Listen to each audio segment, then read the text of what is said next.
There are rare moments in climate science when the models stop arguing. When the major forecasting systems from Europe, the United States, Australia, and Japan all point in the same direction, at roughly the same intensity, and the scientists who run them begin using words they normally keep in reserve. Unprecedented. Off the historical chart. Potentially the strongest event of the modern era. We are in one of those moments right now. As of early July 2026, the 2026 El Niño is no longer a question of if. It is confirmed. The World Meteorological Organization has stated directly that El Niño conditions are already underway and are forecast to strengthen rapidly into a strong event.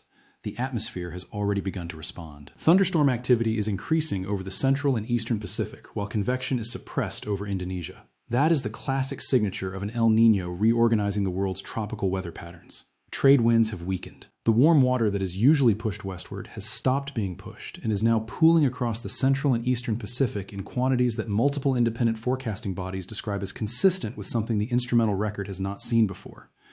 The question scientists are now watching intently is not whether this El Niño will be significant. It will be. The question is whether it will become the strongest El Niño in recorded history. And the most current data, as of the week you are watching this, is making that outcome look increasingly probable. To understand why that matters, and why this particular event is being tracked with an urgency that has not been present in previous El Niño cycles, you need to understand what El Niño actually is at a physical level, what super means when scientists apply that label to it, and what the specific signals being watched right now are telling forecasters about where this is heading. El Niño is a phase of a naturally occurring climate oscillation called the El Niño Southern Oscillation, or ENSO.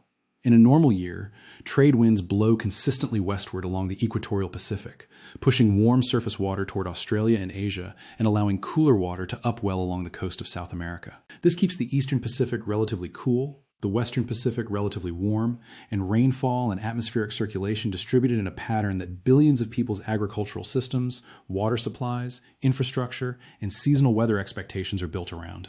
El Niño happens when that system breaks down. The trade winds weaken, sometimes reverse. The warm water stops being pushed west and sloshes back east across the entire Pacific basin, and sea surface temperatures in the central and eastern equatorial Pacific climb significantly above their long-term averages. When that warm water vents heat into the atmosphere above it, it reorganizes atmospheric circulation globally, shifting the jet stream, redirecting storm tracks, redistributing rainfall patterns, and raising global average temperatures above the underlying trend for months to years afterward. The World Meteorological Organization classifies El Niño events by the magnitude of the sea surface temperature anomaly in a monitoring region called Niño 3.4, a patch of ocean straddling the equator in the central Pacific. Warming of 0.5 degrees Celsius above average for a sustained period constitutes El Niño conditions. 1 degree is moderate. 1.5 degrees is strong. 2 degrees or more is what many scientists informally call super, a rare and historically consequential category. There have been only 5 super El Niños since 1950. The last occurred 11 years ago in 2015 to 2016. Others happened in 1997 to 1998, 1991 to 1992, 1982 to 1983, and 1972 to 1973. Super El Niños have also been documented in 1888 to 1889 and 1877 to 1878. NOAA's Climate Prediction Center is highlighting a 63% chance of a super El Niño this winter between the 3-month period of November 2026 through January 2027. And as of its most recent July update, NOAA states there is an 81% chance of a very strong El Niño during October through December that would rank among the largest El Niño events in the historical record going back to 1950. NOAA's own Geophysical Fluid Dynamics Laboratory ran its forecasting model 30 times in its July update, and every single one of the 30 runs projected a peak El Niño strength that the laboratory described as looking competitive with the strongest events over the past century. Every single run. The ECMWF, the European Center for Medium-Range Weather Forecasts, widely regarded as the world's most capable operational forecasting system, has been revising its El Niño projections consistently and in only one direction. New ensemble model runs from ECMWF, NOAA, and Australia's Bureau of Meteorology now align on a high-impact trajectory, with several forecasts suggesting this event could become the strongest El Niño in modern history, potentially surpassing the record-breaking event of 1877 to 1878. The early July ECMWF projections showed its median ensemble run targeting sea surface temperature anomalies in the Niño 3.4 region of approximately 3 degrees Celsius above average by autumn, with some individual ensemble members, the high-end scenarios, pushing toward 4 to 4.5 degrees. Values at that upper range, if verified, would be genuinely unprecedented in the observational record. The latest forecasts are also continuing a trend of showing a stronger El Niño with each new forecast run as they adjust to the latest atmospheric developments, rivaling the strongest events of the past. The physical engine behind this extraordinary intensification trajectory is a massive subsurface Kelvin wave. A Kelvin wave is a pulse of warm water that moves eastward below the ocean surface across the Pacific. It is not visible at the surface, but it is detectable by the network of Argo buoys, moored sensors, and satellites that monitor subsurface ocean temperature and the sea level height anomalies that warm, expanding water produces. A rare triplet of tropical cyclones in the western Pacific earlier this spring produced strong, persistent westerly winds that reversed the normal trade wind direction. These bursts mechanically pushed warm surface water eastward and acted as a known precursor to large El Niño events. The April triplet. Cyclones Mila and Viaru in the southern hemisphere and Super Typhoon Sinlaku in the northern hemisphere formed a near simultaneous alignment that generated the kind of sustained westerly wind bursts that oceanographers associate with the initiation of the largest ENSO events. Climate scientist Daniel Swain flagged the pattern in early April, noting it strongly reinforced the eastward Kelvin wave. This subsurface heat pulse is expected to rise to surface levels, acting as a release valve that will kickstart the reorganization of global weather patterns starting in the tropics. The comparison that keeps appearing in the scientific literature and in the communications of the agencies monitoring this event is to 1877 to 1878. Not 2015 to 2016, not 1997 to 1998, but the pre-instrumental era event that climate historians have reconstructed from proxy records and contemporary observations, estimated to be the strongest El Niño in several centuries and associated with catastrophic simultaneous droughts and famines across 3 continents. Some individual ensemble members exceed plus 4 degrees Celsius values that would be off the historical chart. The comparison is not being made casually. It is being made because the current trajectory of the subsurface heat reservoir and the strength of the atmospheric coupling that has already begun, the reorganization of tropical convection, the weakening of trade winds, the warming off South America, is tracking ahead of both 1997 and 2015 at the same stage of those events' development. Zeke Housefather, a climate scientist closely following El Niño model projections, said the consensus is definitely shifting toward an even stronger event. The model runs have been consistently showing higher probabilities for a very strong event compared to a few months ago, and every month sees higher estimates, he said. Currently, the odds of seeing a record-strong El Niño event this year are quite large. Michael Tippett, an atmospheric scientist at Columbia University, told CNN that model projections are now approaching unprecedented levels, saying, "I think it's fair to say that, depending on the model, the forecasts are close to unprecedented." The WMO said the most rapid strengthening is likely during July through September, with impacts expanding globally through the northern hemisphere in the autumn. According to NOAA and GFDL forecasts, the event may peak between November 2026 and January 2027 before gradually weakening later in the winter and spring. What happens globally when a super El Niño peaks is not uniform. And this is a crucial distinction that the scientific community is careful to emphasize. El Niño does not affect every region in the same way. Even strong events can produce different regional outcomes than the historical average. The 1997 to 1998 event produced catastrophic rainfall in California. The 2015 to 2016 event, comparable in Pacific anomaly strength, largely missed it. Same classification, different regional fingerprint. That is because El Niño is one influence among many operating on global weather simultaneously. What the forecasting agencies are careful to say is that a stronger El Niño makes characteristic impacts more likely, not certain. With that caveat in place, the picture for different regions of the world is becoming clearer as model agreement tightens. The July through September 2026 rainfall outlook reflects a pattern consistent with a strengthening El Niño event. Enhanced likelihood of above normal rainfall is forecast across the central and eastern equatorial Pacific, while below normal rainfall is more likely across parts of the tropical Indian Ocean, the Indian subcontinent, and much of Australia. Across equatorial Africa, forecasts show a prominent east-west contrast. Land areas bordering the northern Gulf of Guinea are forecast to receive above normal rainfall, in contrast to below normal rainfall for the greater Horn of Africa. Below normal rainfall is also forecast for parts of Central America, the Caribbean, and northwestern South America. Wetter than average conditions are more likely across portions of the southwestern United States. For Europe specifically, forecasts suggest a north-south contrast with increased chances of above normal rainfall in southern Europe and below normal rainfall in northern Europe through the July to September period. But for the UK and Northern Europe, the more consequential El Niño signal tends to arrive not in summer, but in the autumn and winter that follow. specifically through its influence on the North Atlantic Oscillation and the winter stream position, which determines whether the UK gets a mild, wet Atlantic winter or a cold, blocked one. Historical El Niño winters have been associated with both, depending on which phase of the atmospheric response dominates, making precise UK winter forecasting for 2026 to 2027 genuinely uncertain even as the Pacific signal itself becomes clearer. WMO scientist Alvaro Silva was direct about the temperature dimension. El Niño will also give an extra boost to global temperatures. We know that during El Niño years, the global temperatures normally reach record levels. This connection between El Niño's strength and global temperature anomaly is one of the clearest in climate science. The 1997 to 1998 Super El Niño made 1998 the warmest year on record at the time. The 2015 to 2016 event made 2016 the warmest year on record by a substantial margin. Given last year was the planet's third warmest year, it seems like a near certainty that new heat records will be set in 2026, possibly again in 2027. The Met Office's own WMO annual forecast report put a specific number on this. An 86% probability that at least 1 year in the 2026 to 2030 period will be the warmest year on record globally. The El Niño now developing substantially raises the probability that 2027 specifically will be that year. The compounding factor that makes this particular event more alarming than previous Super El Niños is what climate scientists call the baseline. Every El Niño adds its anomaly on top of whatever the underlying global temperature is. In 1997, it added its warming pulse to a planet that had not yet experienced the cumulative warming of the last 3 decades. In 2015, it added its pulse to a warmer baseline.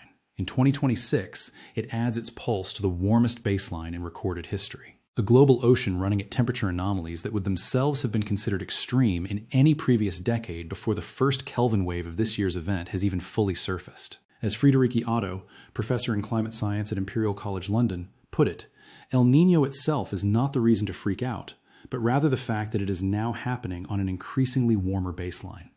That warmer baseline changes the stakes. It means that even a moderate El Niño today can push regional temperatures and rainfall patterns into territory that would have been unlikely in earlier decades. It means that heat waves, marine heat waves, and extreme rainfall events that sit on top of an already warm climate can become more intense and more damaging. It also means that the global temperature record is more likely to be broken not just once, but repeatedly as the El Niño pulse interacts with long-term warming. Scientists are therefore watching several indicators closely. The first is the Niño 3.4 sea surface temperature anomaly itself, which is the primary metric for classifying El Niño strength. The second is the state of the trade winds across the equatorial Pacific, because continued weakening or reversal of those winds allows more warm water to shift eastward and sustain the event. The third is the subsurface heat content along the equator, because a deep reservoir of warm water can feed the surface for months and keep the event alive, even if surface conditions temporarily wobble. The fourth indicator is the pattern of tropical rainfall and convection. As warm water moves east, the region of strongest thunderstorm activity shifts with it. That shift alters the large-scale circulation patterns that steer weather systems around the globe. Forecasters monitor satellite observations of cloud tops, rainfall estimates, and atmospheric pressure patterns to confirm that the expected reorganization is actually unfolding, not just appearing in model output. The fifth indicator is the response of the global atmosphere, including changes in the jet stream, storm tracks, and teleconnections, such as the Pacific North American pattern. These patterns help explain why some regions become wetter while others become drier during an El Niño winter. They also help explain why 2 super El Niños can feel very different in places like California, India, or Australia, even if the Pacific anomaly looks similar. All of these indicators are now moving in a direction that supports a very strong event. The subsurface heat reservoir is large. The trade winds have weakened more than usual for this time of year. The atmospheric circulation is already responding in ways that match the early stages of past super El Niños.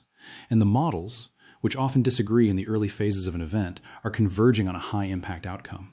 That convergence is what makes this moment unusual. In many El Niño cycles, some models run hot while others run cool, and forecasters have to weigh conflicting signals. Right now, the major centers are all pointing toward a strong to super event, with several runs suggesting values that would exceed anything seen in the modern instrumental record. That does not guarantee a record-breaking outcome, but it does raise the probability enough that governments, emergency managers, and sectors like agriculture, water management, and energy are beginning to adjust their planning. The next critical window is July through September, when the WMO expects the most rapid strengthening. If the current trajectory holds, The event will enter the Northern Hemisphere autumn already in the strong category and continue intensifying toward a peak in late 2026 or early 2027. That timing matters because it determines which seasons feel the strongest impacts in different parts of the world. It also determines how much additional warming is added to the global temperature average during the key months used to calculate annual records. As that intensification unfolds, the focus will shift from whether this will be a super El Niño to what the super El Niño will actually do in different regions. That is where the story becomes more complicated, because the same Pacific anomaly can produce very different outcomes depending on how it interacts with other climate drivers, local geography, and the background state of the atmosphere and ocean. The regional impacts of a super El Niño are never uniform, and that is why forecasters emphasize probabilities rather than certainties. A stronger El Niño increases the odds of certain patterns, but it does not dictate them. Other factors, such as the Indian Ocean dipole, the Atlantic sea surface temperature pattern, and internal atmospheric variability, can amplify or dampen the expected signals in specific regions. Still, the emerging picture for 2026 to 2027 is consistent enough to outline the most likely scenarios. Across the central and eastern equatorial Pacific, above normal rainfall is strongly favored. That means enhanced convection and storm activity over islands and coastal regions that sit directly under or near the warmest waters. For some communities, that translates into a higher risk of flooding, landslides, and disruptions to transport and infrastructure during the peak months of the event. In contrast, parts of the tropical Indian Ocean, the Indian subcontinent, and much of Australia are more likely to experience below normal rainfall. For India, that raises concerns about the strength and distribution of the monsoon, which billions of people depend on for agriculture and water supplies. A weaker or more erratic monsoon can reduce crop yields, strain water reservoirs, and increase the risk of heat waves if cloud cover and rainfall are suppressed for extended periods. Australia often sees hotter and drier conditions during El Niño, especially in the east and south. That combination increases bushfire risk, stresses water systems, and can lead to crop failures in key agricultural regions. The 2015 to 2016 El Niño contributed to one of the hottest and driest periods on record in parts of Australia, and a stronger event in 2026 to 2027 could push similar regions into even more extreme territory, especially given the warmer baseline. In Africa, the contrast between the west and the east is particularly sharp. The northern Gulf of Guinea region is favored for above normal rainfall, which can benefit agriculture but also raise flood risk in low-lying areas. The Greater Horn of Africa, which has already suffered through multiple severe droughts in recent years, is more likely to see below normal rainfall again. That pattern would extend dry conditions in a region where water, scarcity, food insecurity, and displacement are already critical concerns. In the Americas, the signal is also clear. Parts of Central America, the Caribbean, and northwestern South America are more likely to experience drier than average conditions. That can affect hurricane activity in the Atlantic, because El Niño tends to increase wind shear over the tropical Atlantic, which can suppress storm formation and intensification. At the same time, drought in parts of Central America and the Caribbean can strain water resources and agriculture, especially in countries that are already vulnerable to climate variability. In the United States, the strongest El Niño signal tends to appear in winter.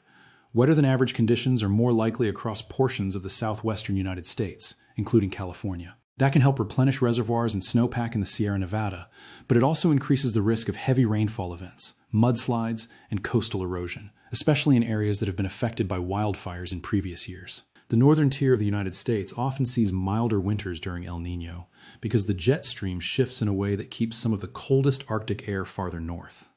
South America presents a mixed picture. The western coast, particularly Peru and Ecuador, often experiences much heavier rainfall during strong El Niños, which can lead to flooding and infrastructure damage. At the same time, parts of northeastern Brazil and the Amazon can become drier, affecting agriculture, hydropower, and forest fire risk. The exact pattern depends on how the warm water is distributed across the Pacific and how the atmospheric circulation responds. Europe remains one of the more uncertain regions, because the El Niño signal has to travel a long way and interact with other drivers before it influences European weather. The most consistent finding is that El Niño tends to favor certain phases of the North Atlantic Oscillation, which in turn affects whether Northern Europe experiences mild, stormy winters or colder, more blocked patterns. Southern Europe often sees a tendency toward wetter conditions in winter, but the signal is not strong enough to make precise seasonal forecasts with high confidence. What is more certain is the global temperature effect.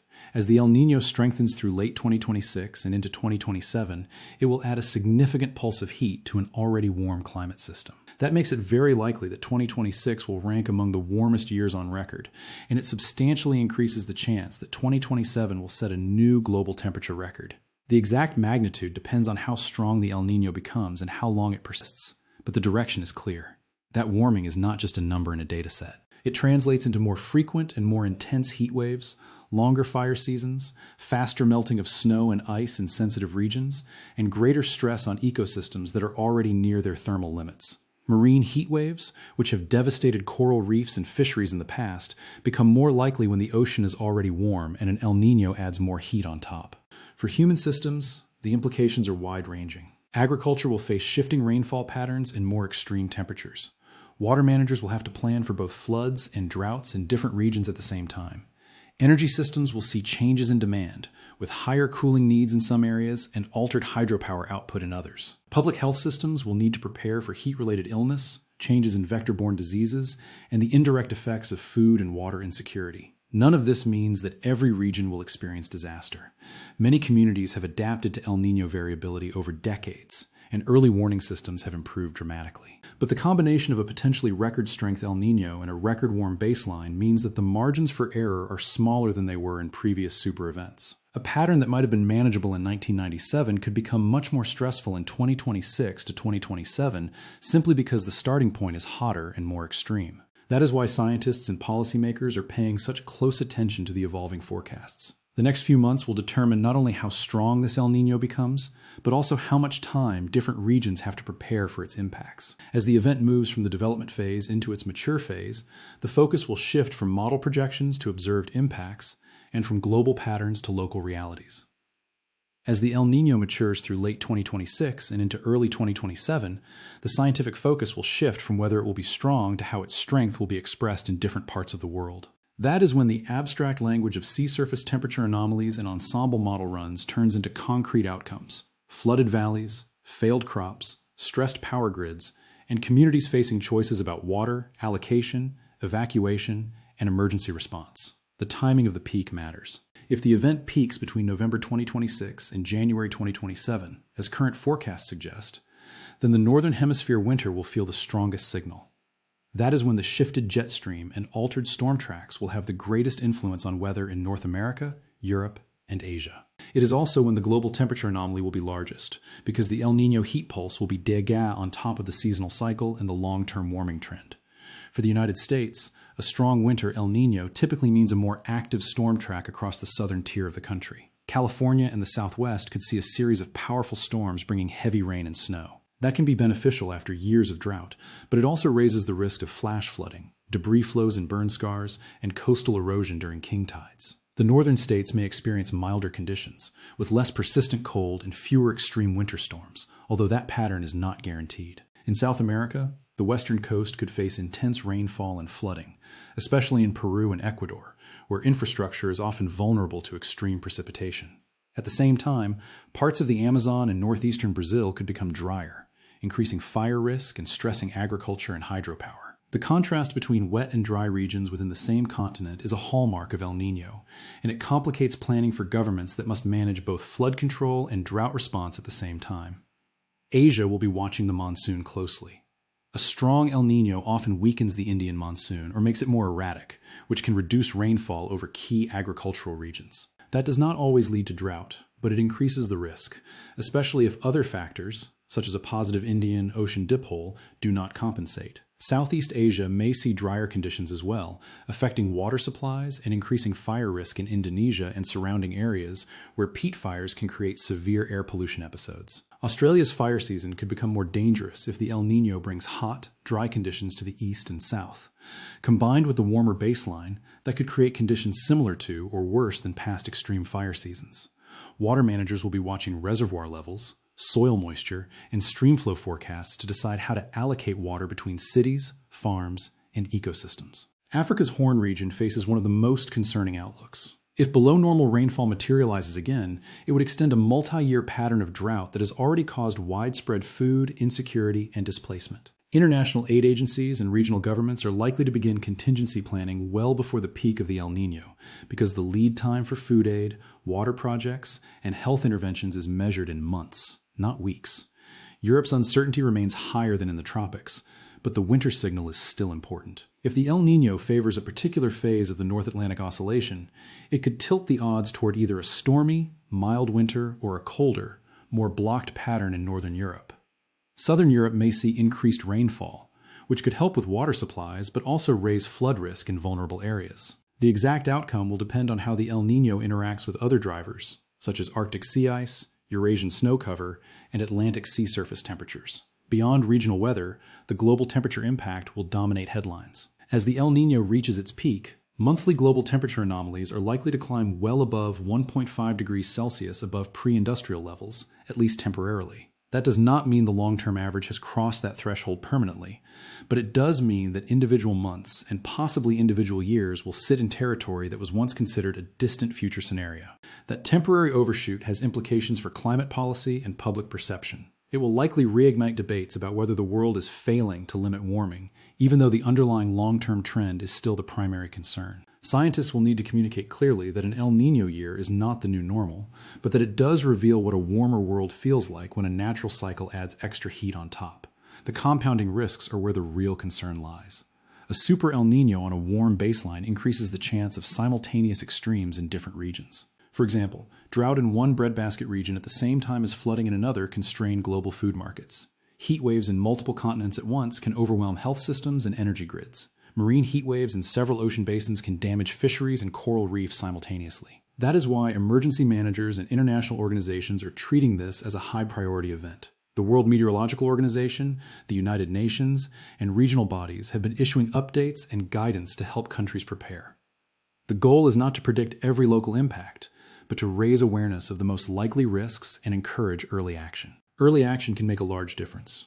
Pre-positioning food aid, reinforcing flood defenses, adjusting reservoir operations, preparing health systems for heat waves, and communicating clearly with the public can all reduce the human and economic costs of a strong El Niño. The science is now clear enough to justify those steps, even if some regional details remain uncertain. As the event moves through its peak and into the weakening phase in 2027, the focus will shift again. Scientists will begin analyzing what actually happened, comparing observations with forecasts, and updating models for the next cycle. Policymakers will assess what worked and what did not in terms of preparedness and response. And the public will be left with a clearer sense of how a super El Niño feels in a world that is already significantly warmer than it was during the last one. The weakening phase of a super El Niño is often as important as its growth phase, because that is when some of the most significant impacts can unfold. As the warm water in the eastern Pacific begins to cool and the trade winds recover, the atmospheric circulation starts to shift back toward neutral or even toward the opposite phase, La Niña. That transition can bring its own set of risks, including rapid changes in rainfall patterns, shifts in storm tracks, and new temperature anomalies. Historically, some of the most severe droughts and floods have occurred in the year following a strong El Niño, as the climate system adjusts to the removal of the El Niño heat pulse. For example, after the 1997 to 1998 event, some regions experienced abrupt swings from very wet to very dry conditions, catching communities off guard. A similar pattern is possible after 2026 to 2027, especially if the transition to La Niña is rapid.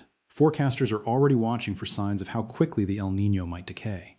If the subsurface heat reservoir is very large, the event could persist longer than average, extending impacts into the spring of 2027. If the heat content is exhausted more quickly, the transition could be faster, with sharper changes in regional weather. The exact path will depend on ocean atmosphere feedbacks that are still being monitored in real time. One of the key questions is whether a La Niña will follow. Not every El Niño is followed by a La Niña, but many strong events are. If a La Niña develops in late 2027 or 2028, it would bring a broadly opposite set of impacts. Cooler, global temperatures relative to the El Niño peak, but altered rainfall patterns that could mean drought in some regions that were previously wet, and heavy rain in regions that were previously dry. For agriculture, that kind of swing can be challenging. Farmers who adjusted planting decisions based on El Niño expectations may need to adapt again if conditions reverse. Water managers who filled reservoirs during a wet El Niño winter may face a very different set of constraints if the following year is dry. The ability to plan for both phases of ENSO is a critical part of climate resilience. Another important dimension is the long-term trend. Even after the El Niño fades, the underlying warming will remain. That means that the neutral years between El Niño and La Niña will still be warmer than the neutral years of previous decades. Heat waves, heavy rainfall events, and other extremes that are influenced by temperature will remain more frequent and more intense than in the past, regardless of the ENSO phase. Scientists are also watching how this event affects the carbon cycle. During strong El Niños, tropical land regions often release more carbon dioxide due to drought, heat, and fires, while the ocean's ability to absorb carbon can change as well. That can cause a temporary spike in the growth rate of atmospheric CO2, which is visible in global monitoring records. The 2015 to 2016 El Niño contributed to a noticeable jump in the CO2 growth rate, and a stronger event could have a similar or larger effect. That feedback matters for climate targets. If the El Niño causes a large temporary increase in atmospheric CO2, it does not change the long-term trajectory driven by human emissions, but it does make the path to stabilization more jagged. It also highlights how natural variability and human-driven change interact, producing years that are significantly warmer or cooler than the underlying trend. For the public, the most visible legacy of this event may be the string of temperature records. If 2026 and 2027 both rank among the warmest years on record, and if 2027 sets a new global high, that will shape how people perceive climate change in the late 2020s. It will also influence policy debates, because record years tend to focus attention on climate risks and adaptation needs. The scientific community will be analyzing this event for years. Every Super El Niño teaches something new about how the climate system behaves under extreme conditions. The 1982 to 1983 event revealed how powerful El Niños could become. The 1997 to 1998 event showed how globalized the impacts could be. The 2015 to 2016 event demonstrated how El Niño interacts with a warming world. The 2026 to 2027 event is likely to add another layer, showing what happens when a potentially record-strength El Niño occurs on the warmest baseline in human history. That knowledge will feed into the next generation of climate models and seasonal forecasts. It will help improve predictions of regional impacts, the timing of transitions, and the likelihood of compound extremes. It will also inform infrastructure design, agricultural planning, and disaster risk reduction strategies in regions that are most vulnerable to ENSO variability. For now, the immediate task is to monitor the event as it evolves, update forecasts as new data arrive, and support decision-makers with clear, actionable information. The models have done their job in flagging a high-risk scenario. The next phase is turning that warning into practical preparation on the ground. As the 2026 El Niño moves through its peak and into decline, the story will shift from prediction to documentation. Scientists will compile observations from satellites, buoys, weather stations, and ocean sensors to create a detailed picture of how the event unfolded. They will compare sea surface temperature patterns, subsurface heat content, wind anomalies, and rainfall distributions with past Super El Niños to understand what was similar and what was different. One of the key questions will be whether the event truly exceeded the strength of 1997 to 1998 and 2015 to 2016 in the Niño 3.4 region, and whether it approached or surpassed the reconstructed intensity of 1877 to 1878. That comparison matters because it helps define the upper bound of natural variability in the current climate. If this event sets a new instrumental record, it will become the benchmark for future risk assessments and model evaluations. Another important line of research will focus on regional impacts. Which areas experience the most severe droughts, floods, heat waves, or fire seasons? How did those impacts compare with what was forecast months in advance? Where did the models perform well, and where did they miss important details? Answering those questions will help improve seasonal forecasting for the next El Niño, whether it occurs later in this cycle or in the next one. The interaction with the warming baseline will also be studied in detail. How much of the observed warming in 2026 and 2027 can be attributed to the El Niño versus the long-term trend? How did the combination affect extreme events in different regions? Did the warmer baseline make certain impacts worse than they would have been in a cooler climate? Those analyses will inform projections of what future Super El Niños might look like as the planet continues to warm. There will also be a focus on societal responses. Which countries and regions prepared effectively, and which were caught off guard? What kinds of early actions reduced losses, and where did systems fail? Lessons from this event will feed into international frameworks for climate risk management, including early warning systems, disaster response protocols, and adaptation planning. For the general public, the legacy of this El Niño may be a heightened awareness of how natural climate cycles interact with human-driven warming. The event will likely be remembered as a period when global temperatures surged, when weather extremes dominated headlines, and when the reality of a warmer world became more tangible for many people. That awareness can be a catalyst for both individual and collective action, from household preparedness to policy changes. Looking beyond this event, the question of what comes next in the ENSO cycle remains open. If a La Niña follows, it could bring a temporary cooling effect relative to the El Niño peak, but it would not erase the underlying warming trend. The climate would still be warmer than in previous decades, and extremes would still be more frequent than in the past. The oscillation would continue, but on a higher baseline. Scientists will continue monitoring the Pacific Ocean, the atmosphere, and the global climate system for signs of the next phase. The same tools that detected this El Niño, satellites, Argo floats, moored buoys, and advanced models, will be used to track the transition and to forecast what might come next. The goal is not just to predict the next event, but to build a more resilient world that can handle whatever the climate system throws at it. In the end, the 2026 El Niño will be remembered not just for its strength, but for what it revealed about the state of the planet. It showed that natural variability can still produce extreme events that push the climate system into new territory. It showed that those events now occur on a warmer baseline, making their impacts more severe. And it showed that science, while not perfect, can provide enough warning to make a difference if societies choose to act on it.